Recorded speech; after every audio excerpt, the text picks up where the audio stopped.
En vrai maintenant c'est kiff là.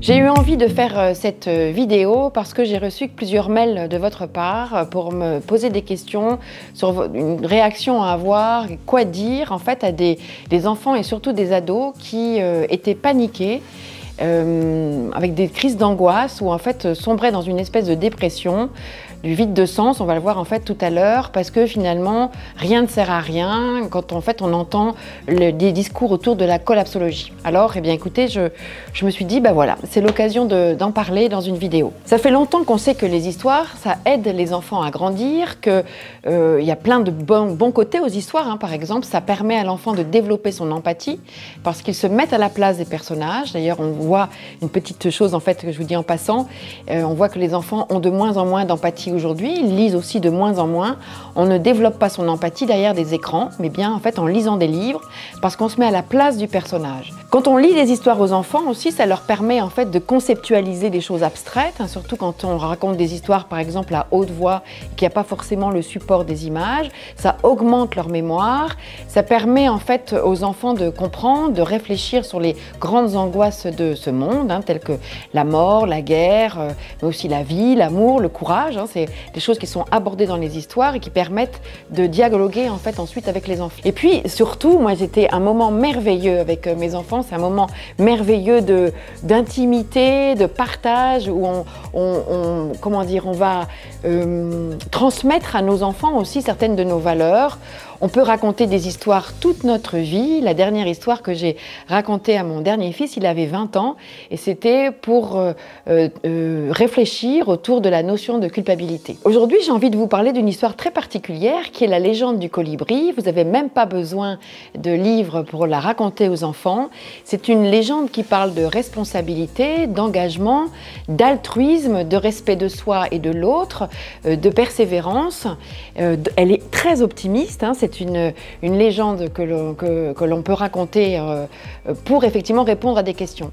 Ce qui m'a amené à ça, encore une fois, hein, c'est la réaction de certains enfants en fait, à la collapsologie, à la fin du monde, hein, qui est annoncée en fait, entre autres par Greta, et puis du fait que les enfants ont donc besoin de se réapproprier du pouvoir dans leur vie, ou bien effectivement ils souffrent d'une dépression très particulière qu'on appelle la dépression du vide de sens. Combien d'enfants aujourd'hui, peut-être les vôtres, hein, ne sont pas motivés parce que ça ne sert à rien, hein, à quoi bon travailler, à quoi bon s'engager, puisque de toute façon tout ça c'est terminé, il n'y a pas de travail là où ils ont envie de s'engager, il y a du terrorisme, il y a la fin du monde, il y a la montée des eaux, il y a la pollution, il y a le climat, qui, voilà, tout ça effectivement font qu'il y a cette dépression du vide de sens qui s'installe.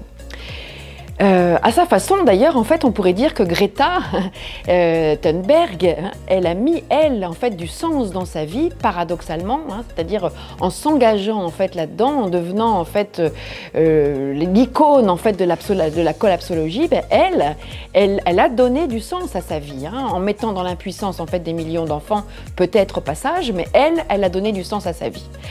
Alors, cette histoire du colibri, en fait, elle permet en fait à l'enfant de prendre conscience de son pouvoir, même si c'est un tout petit pouvoir, il a du pouvoir, que l'épreuve que l'on traverse, les épreuves que l'on traverse, eh bien c'est un moment en fait où on peut se dépasser, et ça, quand on se dépasse, eh bien il y a un bonheur en fait qui vient de la notion de dépassement, et que le jugement de l'autre en fait ne compte pas finalement. Si nous on trouve du sens à ce que l'on fait, le jugement de l'autre n'a pas d'importance. Alors l'histoire du colibri est celle-ci.